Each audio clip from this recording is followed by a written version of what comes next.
Estamos en lunes, hoy es lunes 25 de mayo de 2020. Estamos en La Tertulia, estamos con Santiago Soto, Rodolfo Saldain, Teresa Herrera y Martín Bueno. ¿Salimos de nuestro país o no? Porque vamos a hablar de Estados Unidos, pero de un fenómeno que nosotros también tenemos acechándonos. Cuando Estados Unidos se acerca a las 100.000 muertes por COVID-19, el diario The New York Times decidió dedicar su portada de la edición dominical ayer a rendir homenaje a 1.000 de los fallecidos, con un obituario de una línea para cada uno. Las 1.000 personas reflejan solo el 1% del total. Ninguno era un simple número, escribió el periódico en una breve introducción que se publicó en portada, una portada en la que no hay ninguna fotografía, solo texto. Queríamos algo que la gente recordara en 100 años para comprender el costo de lo que estamos viviendo, señaló por su lado Mark Lacey, editor nacional del New York Times.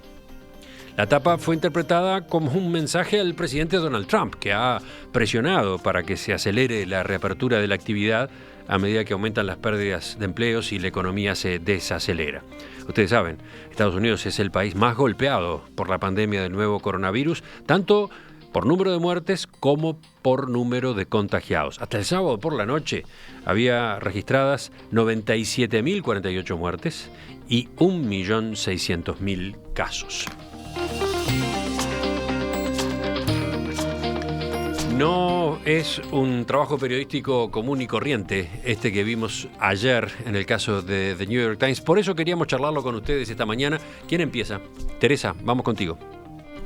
En primer lugar, quiero decir que a mí me impactó mucho ver esa tapa del New York Times. Bueno, ese era el objetivo comunicacional, claramente, ¿no?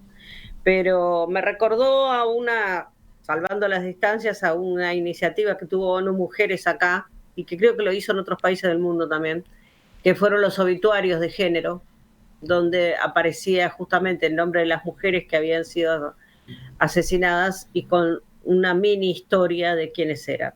A mí me parece que esto de humanizar la muerte, es decir, porque si no, y sobre todo en esta etapa de pandemia, las personas son números, no existen, y esas personas tienen detrás familias, gente que queda en duelo, situaciones muy complejas.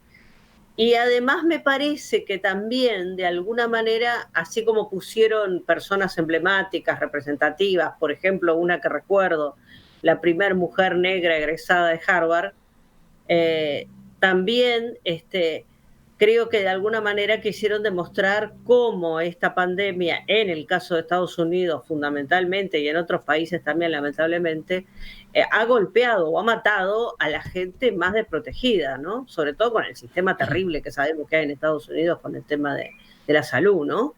Pero digo, todas las estadísticas demuestran que quienes más se mueren son los afrodescendientes, los puertorriqueños, las personas de origen latino, digo, la gente más pobre es la que realmente está muriendo, ¿no? Entonces, realmente me parece que fue como una especie de decir, bueno, vamos a mirar un poquito esta situación y veamos porque claro, para muchos de nosotros no hay ninguna duda que lo más importante es la vida humana, pero es clarísimo que para gente como Trump o como Bolsonaro es mucho más importante la economía, ¿no? Entonces, es clarísimo que esto es un llamado de atención, un impacto, una alerta. La pregunta es si impacta y alerta a quienes deben ser impactados y alertados, ¿no? Dice un amigo periodista con su mensaje: Stalin señalaba 500.000 muertos son una estadística, 5 son una tragedia. Bueno, The New York Times logró mostrar a la vez la estadística y la tragedia, sin morbo, sin necesidad de una foto, algo que podría calificarse genial desde el punto de vista del trabajo, justamente de un diario en este caso, ¿no? Sí, sí. ¿Quién Era sigue? lo que yo decía, el impacto, lo que buscaron fue un impacto comunicacional y claramente lo lograron, ¿no? ¿Quién sigue? Rodolfo.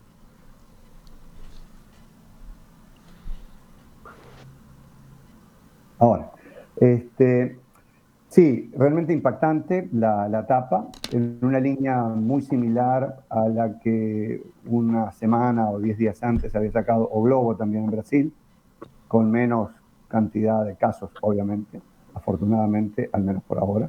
Veremos qué es lo que ocurre. A mí se me vino inmediatamente a la cabeza una comparación que probablemente muchos de ustedes y oyentes hayan visto, que es el memorial a los veteranos de Vietnam, que está en Washington, D.C. Es un enorme muro negro, muy brillante, que contiene los nombres de cada uno de los muertos americanos en esa guerra. Es interesante ver cuántos son. Si bien la comparación obviamente no es lineal, pero allí hay 59.000 nombres. Es decir, que el número de fallecidos por el coronavirus en Estados Unidos hoy casi que duplica el de la guerra de Vietnam. ¿Son elementos comparables, sí o no? Bueno, evidentemente no. Es tentadora la comparación porque además el recurso es tentador también. Esto es como un gran memorial, pero en papel, ¿no? Con esos nombres. Y creo que esto tiene que ver con una situación bien dramática que apuntaba Teresa recién, de la salud y el tratamiento de la salud en Estados Unidos, y de cómo ese pueblo de un país rico, de los más ricos del mundo, está sufriendo una situación bien complicada que se expresa en muchas cosas. En esto que lo estamos viendo acá, una omisión notoria en el funcionamiento, pero se expresa también, por ejemplo, en que Estados Unidos es el único país rico que baja la esperanza de vida de manera sistemática en los últimos 5 o 6 años. ¿Y eso se debe a qué? Se debe a lo que le han llamado los fallecimientos por desesperación o por desesperanza. Hay dos autores, Em Case y Angus Deaton, premio Nobel de Economía, que acaban de sacar un libro precisamente con ese tema. Es este. Como ustedes ven, la tapa es muy negra. Y justamente eso tiene que ver con la falta de sentido vital que buena parte del americano blanco del cinturón industrial de edad media está encontrando, y su total ausencia de mecanismos de protección social o de promoción social. Realmente Estados Unidos tiene por allí un problema muy grave que, colgado del título del libro de Case y Deaton, es y el futuro del capitalismo, las muertes por desesperanzas y el futuro del capitalismo. Realmente Estados Unidos en materia sanitaria está en un estadio muy primitivo todavía en lo que es la asistencia de su población. Santiago. Sí, a ver, me siento muy identificado con lo que planteaba Rodolfo para complementar las imágenes que se vienen. A mí me vino a la cabeza la imagen de por quién doblan las campanas, ¿no? De que nadie es una isla, sino que estamos todos unidos al continente, que son una parte de la masa, y que cuando uno se va una parte de nosotros. Y tiene algo de eso la imagen del New York Times en su tapa, con eso de bueno, se nos va, y ellos ponen el 1% de los nombres, además de los que se murieron del coronavirus en Estados Unidos, pero Globo planteaba una tapa espectacular también, como decía Rodolfo, un par de semanas antes, la cual sin duda debe haber sido inspiración, o una semana antes, sobre este tema. Y yo creo que hay reflexiones sí importantes, en particular en el caso de Estados Unidos y también en Brasil, pero en Estados Unidos, Paul Krugman, el premio Nobel de Economía, viene señalando hace mucho tiempo que el principal partido ha sido tomado por gente anticiencia, que niega el cambio climático, que niega la economía, digamos, como ciencia y sus principales recomendaciones, que en este caso, que niega la evolución creacionista. Buena parte del establishment del Partido Republicano, que hoy por hoy tiene el control de Estados Unidos, y que niega también el impacto, que viene negando de forma importante también el impacto del coronavirus, y del cual tiene un eco deformado todavía y más pobre que en Brasil, ¿no? que es Bolsonaro, del cual se filtran hasta reuniones de su Consejo de Ministros. O sea, realmente es una crisis sanitaria la que tiene Brasil, pero que es el síntoma de una crisis política incluso democrática, muy profunda, y del cual estamos muy cerca, y está vinculado el tema Rivera, y con eso cierro, que como al final del día todos los fenómenos están interrelacionados en ese mundo, porque también Rivera está con los que estamos en este momento en Montevideo ligados, así que todo al final del día estamos unidos en las consecuencias de muchas, de la situación en la que está el mundo, las actitudes que toman los diferentes gobiernos en el mundo, y algunas ideas, digamos, anticiencia que han primado, digamos, en el mundo, y que nos afectan incluso hasta Uruguay, partiendo en este caso desde Estados Unidos y Brasil. Recordaban ustedes que O Globo había publicado una tapa similar hace pocos días. Sí, efectivamente, está claro el parentesco, está clara seguramente la inspiración, además, ¿no? La tapa de O Globo es del 10 de mayo. En ese caso, ahí había, por lo menos en la versión digital, había algo de color, había azul, había celestes, había grises. El título era 10.000 historias. El evento más letal en Brasil en 102 años, esta pandemia de COVID-19 llegó ayer oficialmente a 10.627 muertes. Y agregaba, para que la dimensión humana de la tragedia no se pierda en la frialdad de las estadísticas, O Globo homenajea a las vidas reunidas en un memorial virtual. Aparecía el término ese, memorial virtual. Y luego procedía de la misma forma que ahora se ha visto en el caso de New York Times, con un nombre y 2 o 3 datos a propósito de esa persona, cada uno de los fallecidos. Martín. A ver, yo voy a dar una óptica un poco diferente a lo que venimos viendo.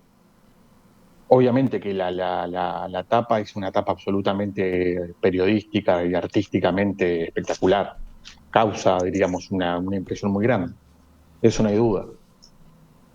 Pero lo que yo quiero mencionar es algo que, y con esto por favor no quiero decir algo antes, por dudas, miren que no estoy de acuerdo con Oenir Sartú. No estoy de acuerdo con él en todas sus manifestaciones sobre este asunto, pero sí quiero ponerle un matiz a esta situación. Trump y Bolsonaro vienen manejando la crisis con absoluta irresponsabilidad. Eso es notorio. Esto es una nueva enfermedad y es real. Esto mata gente, es verdad. Mata mucha gente, también es verdad. Igual que otras muchas. Pero yo sigo todavía pensando que no tenemos perspectiva del asunto. Estamos metidos en el medio de la tormenta y no sabemos dónde es arriba, dónde es abajo. Estamos absolutamente desorientados y no tenemos perspectiva. Esa ausencia de perspectiva, lo que me hace dudar todos los días, y cuando veo este tipo de etapas me hace dudar aún más, ¿tá? Es cuánto estamos evitando y cuánto estamos causando con esto. ¿Bien? ¿Cuántas muertes se están evitando y cuántas muertes o problemas sociales, problemas de enseñanza, problemas hasta de cariño estamos generando con todo esto? No lo sabemos. O sea, realmente no tenemos elementos para poder determinarlo. Pero en cualquier escenario es grave lo que estamos causando de lo que estamos evitando. ¿Ah? En cualquier escenario. ¿Bien? Entonces, saliendo de, obviamente que no estoy de acuerdo con Bolsonaro ni con Trump y esa forma irresponsable, quiero decir que tenemos que tener cuidado con esto. Y voy a poner un paralelismo. La crisis del 2002 en Uruguay fue una crisis muy dura, ¿ah? Profunda, llegó hasta digamos, a destruir familias enteras. ¿Bien? De esa crisis nosotros nos recuperamos económicamente. De eso no hay duda. Económicamente el país se recuperó y hasta después progresó mucho. Pero las secuelas de esa crisis siguen hasta el día de hoy. ¿Ah? Hay miles de niños, ¿tá?, que nacieron, se criaron en aquel momento y nunca tuvieron recuperación después. Hay pautas culturales que se generaron en aquel momento que nos hizo volver para atrás muchos pasos a nivel sociocultural y que después no se pudieron regenerar. Y seguramente tardemos muchísimo tiempo en volver. Entonces digo, cuidado con lo que causamos con esto.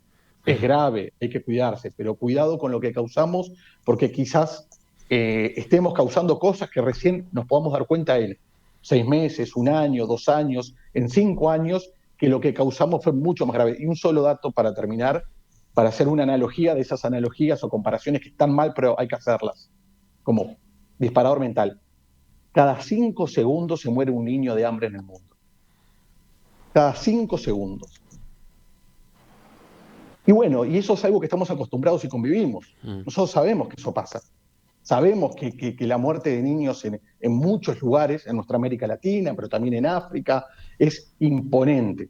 ¿Tá? Pero estamos acostumbrados y no tenemos ningún tipo de reacción extraordinaria, más que está la UNICEF, nos piden alguna donación y convivimos con eso. En Uruguay quisiera saber cuál es algún dato sobre nutrición, ¿tá? De los niños en los cinturones marginales. Entonces, me parece que hay que tratar de equilibrarlo y equilibrar todo, y no por esto, ¿tá? Y por estar realmente angustiados porque es una enfermedad nueva, porque esto es algo nuevo que nos está pasando, por lo cual antes no nos moríamos y ahora sí nos estamos muriendo por esto, tampoco echar todo por la borda para evitar una sola cosa. Sí, entiendo lo que decís, Martín. Y me hiciste acordar a la conferencia de prensa de los coordinadores del Comité Científico Asesor Honorario de la Presidencia de la República, acá en Uruguay, la del jueves pasado, cuando, por ejemplo, sostuvieron, lo dijo el doctor Cohen, las experiencias internacionales no demostraron que el cierre de clases fuera eficiente para disminuir el número de casos, ¿no? Ahí tenemos un aprendizaje que han dejado estas semanas y que, bueno, permitiría sacar la conclusión de que bajar la cortina en las escuelas, los liceos y las universidades fue un exceso, ¿no? Obviamente... parecería que sí, pero no nos animamos todavía igual. Y todo es con mucha precaución, con mucho cuidado, porque tenemos lo científico que está agarrado con pinzas, así con alfilercito, lo científico, lo que creemos que es conocimiento científico, y por otro lado tenemos algo espectacular. Hay una nueva enfermedad que nos está matando, como tantas otras, que nos matan igual o más incluso, pero como tantas otras. Vamos con otros apuntes en este tema. Vuelvo a Teresa y hacemos una ronda rápida para el cierre. Teresa. A ver, lo diferente que tiene esta enfermedad es su nivel de contagio, ¿no? Y no voy a ser reiterativa con esto porque todos lo sabemos, ¿no? Ese es el problema y bueno, y cómo puede hacer colapsar los sistemas. Pero me quiero referir a cosas más profundas. Es cierto que cada 5 segundos muere un niño de hambre, sí, y bueno, yo por lo menos no me siento acostumbrada a eso, pero más allá de que es difícil. Pero bueno, también Uruguay ha implementado cosas como es para estas situaciones, como Uruguay Crece Contigo, que es un excelente programa, por ejemplo. Entonces, lo que yo creo que es más grave y que tiene que ver con esto de Trump y de Bolsonaro y de algunos otros que andan por ahí, es que es la crisis de liderazgo. Es decir, esto es un fenómeno nuevo, es una situación inédita, es una situación en la cual todavía... desde la ciencia, desde la política, desde lo social, desde cualquier lugar, todavía no hay respuestas claras acerca de cómo moverse, pero cuando hay crisis de liderazgos, sobre todo en los liderazgos tan importantes como pueden ser los de Estados Unidos, o en el caso que a nosotros nos toca más de cerca, que es Brasil, eso hace aún más incierto el futuro, ¿no? Entonces, a mí lo que me preocupa es, sí, claro, me preocupa el día después, pero un día después, en un país, en un mundo donde los liderazgos son, más allá de que uno pueda estar de acuerdo con ellos o no, demuestran una cierta coherencia, es una cosa. En un mundo donde los liderazgos más importantes tienen un comportamiento tan errático, y claro que generan mucha más angustia y mucha más preocupación. Ayer alguien me decía, medio en broma y medio en serio, el trabajo de los psicólogos los próximos 10 años va a cambiar, porque ya la gente, los niños no le van a estar echando la culpa a las madres, las van a dejar descansar y la culpa va a ser de la pandemia, ¿no? Rodolfo. Sí, realmente lo que se sabe sobre este fenómeno global es muy poco y se está aprendiendo sobre la marcha. Hasta hace tal vez un mes esto era una enfermedad básicamente respiratoria y el tema central estaba en conseguir la cantidad de ventiladores necesarios para equipar los CTI. Hoy ya es una enfermedad multisistémica con problemas en todos los sistemas de nuestro organismo, incluyendo digamos, coágulos sanguíneos, etcétera. Y esto va variando los científicos, por lo que uno puede leer, es decir, está saliendo, hace un par de horas salió en la BBC una nota de intensivistas británicos diciendo que ven reacciones absolutamente disímiles en cada paciente. Es decir, como que golpea de manera muy diversa.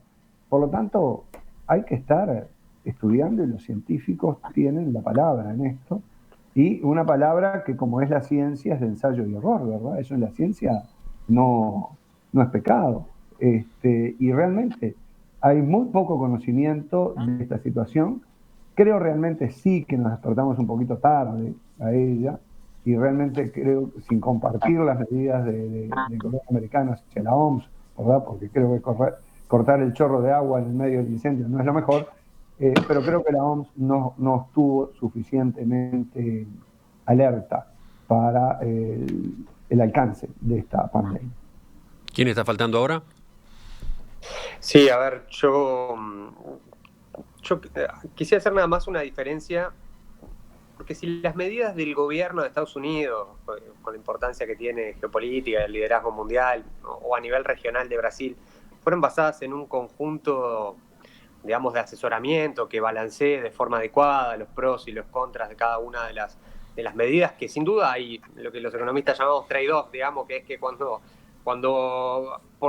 uno aumenta una cosa pierde parte de otra, digamos, ¿no? O sea, cuando un poco las perillas de las que hablaba el presidente de alguna manera tienen relaciones donde ganancias en una dimensión tienen pérdidas en otra.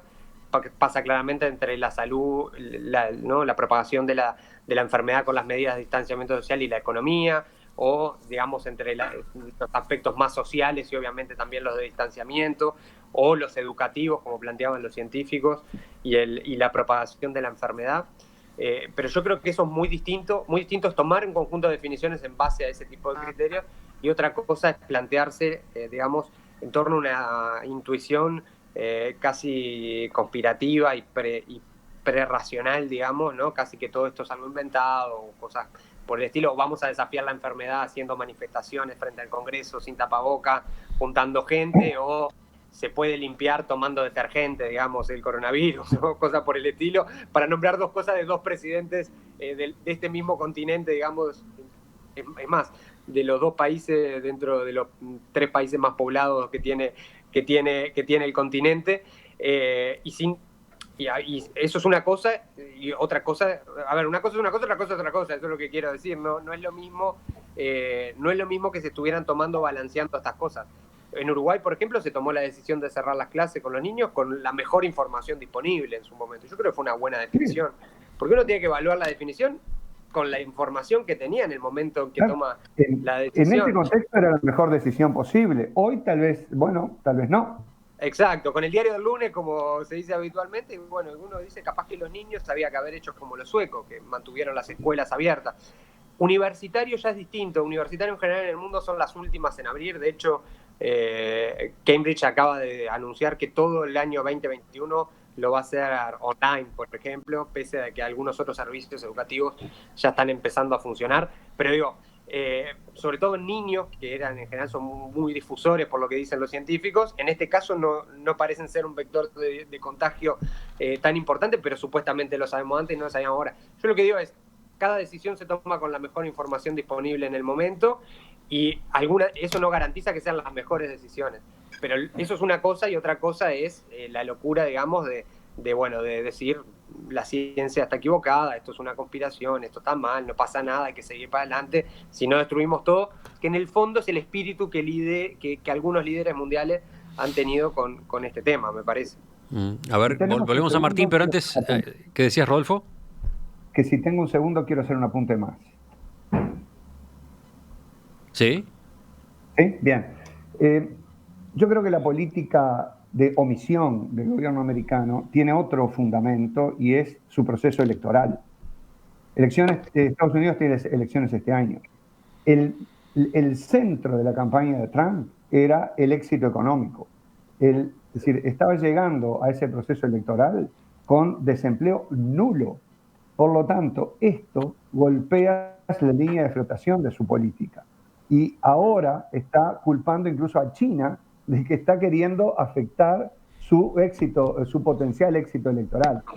Entonces, realmente creo que la idea o la posición de Trump de tratar de mirar para otro lado e ignorar el problema tiene un fundamento, obviamente, que inapropiado, pero en el propio proceso electoral norteamericano de este año. Martín, volvemos contigo, que fuiste el que complicaste la cosa en esta discusión. ¿Micrófono? Trump es un acusador nato. La verdad que ha acusado a tanta gente de todos los problemas que tiene, acusa a alguien siempre. Es brutal, pero es un gran populista y tiene muchas chances de volver a ganar. Porque lamentablemente en general las poblaciones se ven atraídas por los populistas, en términos generales. Pero no, sobre el tema en concreto yo creo que tenemos que tener mucho cuidado, ¿ah? No adherirnos a ninguna causa fundamentalista de ningún lado. No hay que ser fundamentalista en esto. Tenemos que ver las consecuencias que está teniendo, tenemos que cuidarnos, lo que decía Santiago, lo de lo que hace Bolsonaro, es una falta de respeto, es una irresponsabilidad para el momento que estamos viviendo. Lo menos que hay que hacer es cuidarse en sentidos razonables. ¿Qué es en sentido razonable? Yo había el viernes, el domingo, perdón, en la buena decisión que tomó la Intendencia de habilitar la Rambla. Las familias están desesperadas, las familias con hijos chicos están desesperadas. O sea, desde diciembre a mayo fueron 2 semanas de clase. Arrancamos más o menos el 15 de diciembre las vacaciones. Solo 12, están desesperadas las familias después de 2 semanas. O sea, y uno iba a la Rambla y uno veía cierta responsabilidad. O sea, no hay aglomeraciones, pero la gente estaba con sus hijos. Bueno, yo creo que hay que tender a una normalización con mucho cuidado y sin faltarle el respeto, diríamos, a una enfermedad que por lo menos es grave, sabemos que es grave. No hay que faltarle al respeto, pero tenemos que empezar a volver a la normalidad para evitar, yo creo, muchas cosas.